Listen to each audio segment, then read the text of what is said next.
Тэмүүлэн мебель тавилгын шин загваруудыг нэг дөрөөс сонгох боломжтой. Таны гэр офсод тохирсон чанартай загварлаг хямд үнэтэй тавилгуудыг бид бүхэн санал болгож байна. Та манайд ирснээр бэлэн загваруудыг гараараа мэдэрч бодитоор харах. Гэртээ болон офстон тохирох тавилгынхаа зургийг гаргаж захиалга өгөх боломжтой. Манай бүтээгдэхүүн гал тогооны.com, зочны өрөөний тавилга, унтлагын өрөөний иж бүрдэл, офс ширээ сандал, шууд угсрах зориулттай тавилгын бэлдэц гаргана. Манай давуу тал Орос улан Хятадын хамгийн сайн чанартай хавтан үйлдвэрийн үн таны хүссэн хэмжээ загвараар түргэн шуурхай чанартай хийж гүйцэтгэнэ. Хаан банк болон төрийн банкны лизингээр тавилгаан авах бүрэн боломжтой.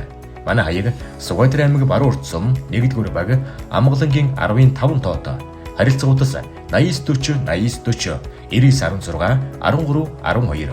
Тэмүүлэн мебель 5 дугуйг таны гэртээ хүргэнэ.